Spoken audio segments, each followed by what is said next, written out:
She thought it was just an old dusty medal in the attic, something forgotten with the years. But when word spread and the general himself arrived at her doorstep, everyone realized that the medal carried a story the town would never forget.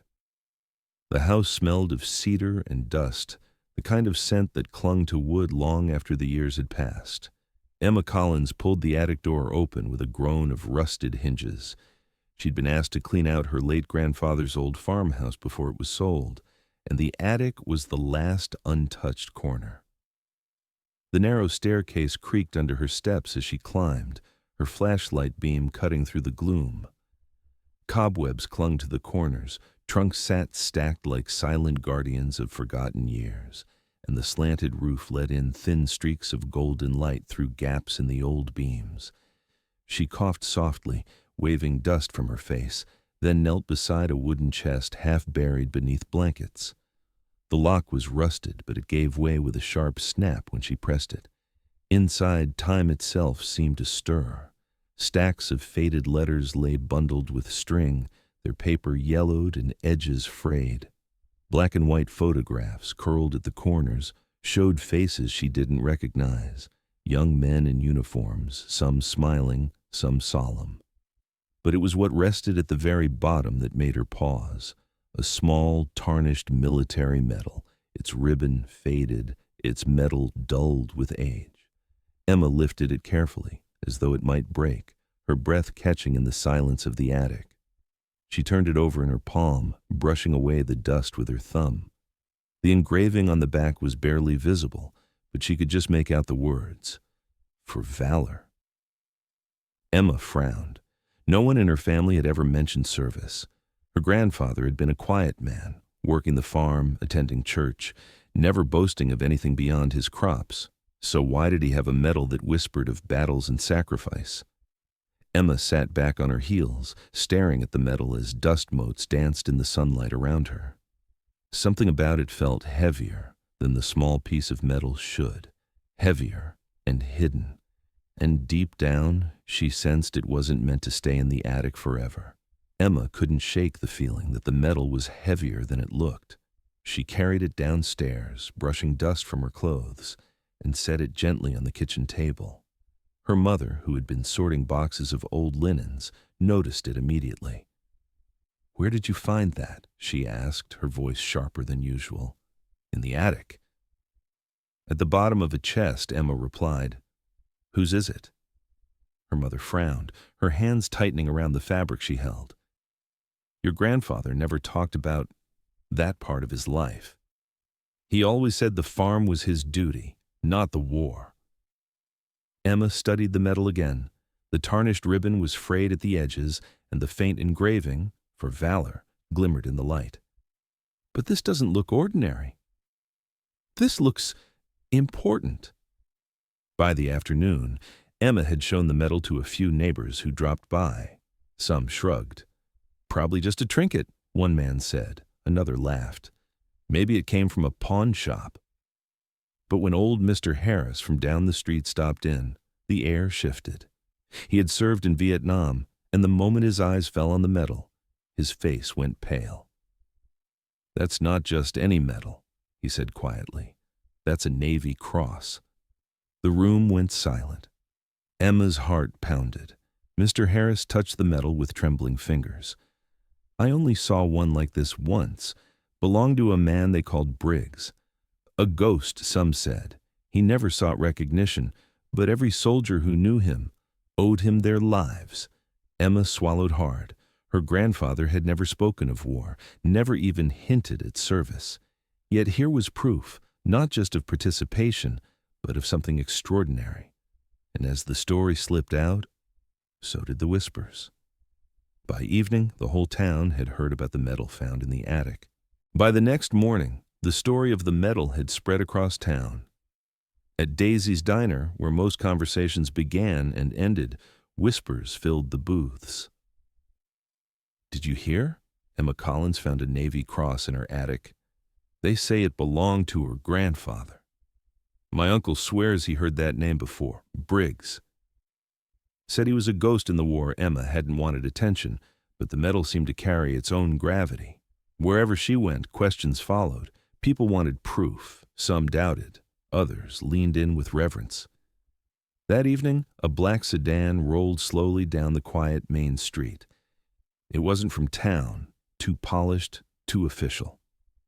The car stopped in front of the Collins farmhouse, and a man in his 60s stepped out. His posture was upright, his presence unmistakable. He wore a dark suit, but the way he carried himself spoke louder than any uniform. Emma opened the door, startled. "Can I help you?" The man removed his cap, his voice steady, but weighted with memory. "My name is General Robert Keaton. I heard about the medal you found." Emma hesitated, then led him inside. The medal sat on the kitchen table where she had left it, catching the dim light. The general's eyes fell on it instantly. He stepped closer, his hand trembling as he reached out but stopped short of touching it. "This isn't just a medal," he said quietly. "This saved lives. My life and the lives of men under my command." Emma's breath caught. "You knew my grandfather." The general turned to her, his gaze unwavering. "Knew him? Miss Collins, your grandfather was the reason half my unit ever came home." For the first time, the silence around the medal broke, not with laughter or doubt, but with truth. The kitchen was silent except for the faint hum of the refrigerator.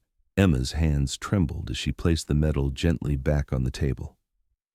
Across from her, General Keaton's eyes never left it. He finally spoke, his voice low, almost reverent. "This medal belonged to Major Samuel Briggs, your grandfather. I served under him." Emma's chest tightened.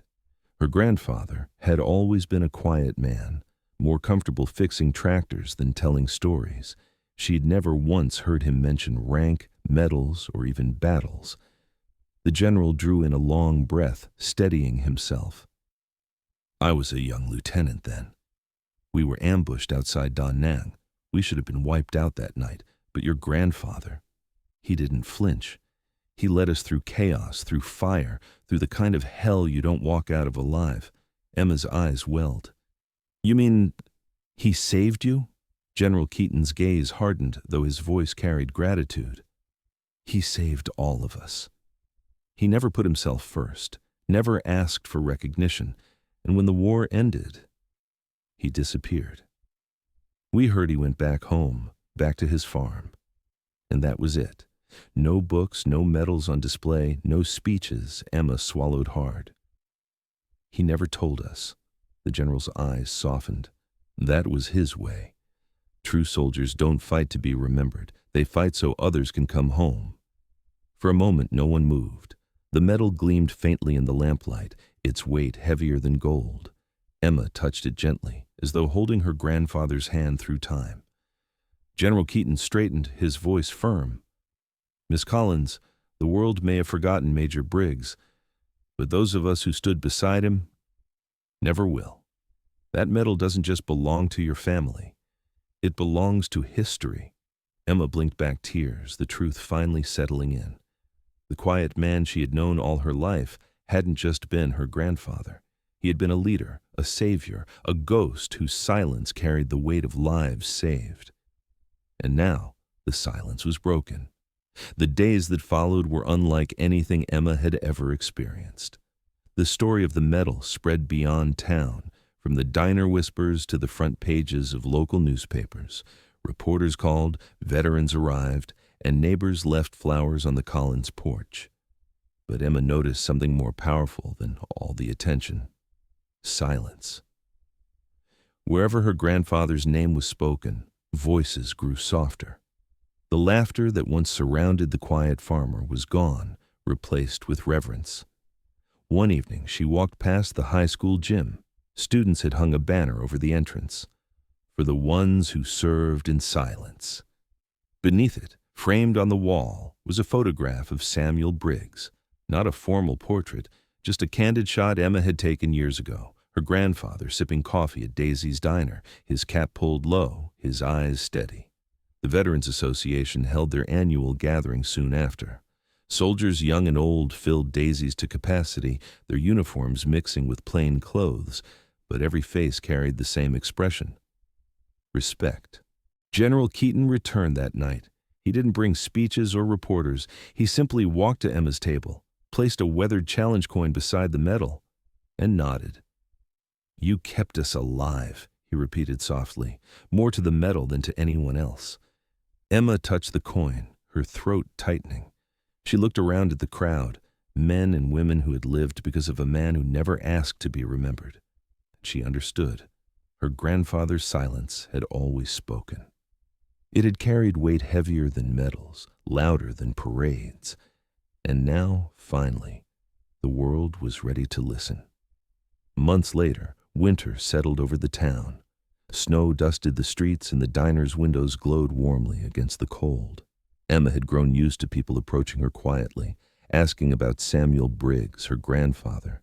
She never gave long answers. She didn't need to. The medal and the coin spoke louder than any story. But on a bitter January morning, the silence grew heavier. Samuel Briggs had passed away, peacefully, in his sleep. No speeches, no letters left behind. Just the same quiet dignity he had lived with all his life. The town held its breath. At the funeral, the small church overflowed. Farmers stood beside generals, teenagers beside old veterans.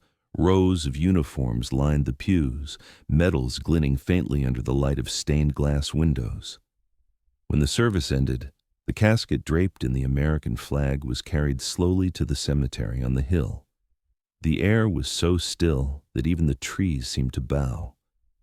General Keaton was there, standing tall despite the years that weighed on his shoulders. As the final prayer was spoken, he stepped forward. His salute was long, unwavering, cutting through the winter air like a blade of respect. And then something remarkable happened. One by one, every soldier, young and old, followed his lead. The cemetery filled with salutes, arms raised in silence. The teenagers who had once laughed at Samuel now stood stiff, hands over their hearts. Emma clutched the folded flag as tears blurred her vision. Yet in that moment, she felt pride stronger than sorrow. Her grandfather's silence had not been in vain. It had planted something deeper, respect that could not be erased. That day, the town didn't just bury a man, they buried a legend.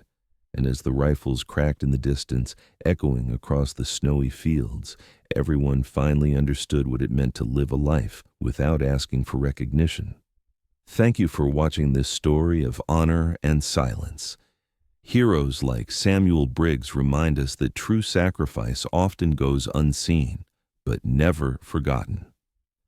If stories like this touched your heart, don't forget to subscribe to the channel and turn on the notification bell so you never miss the next story.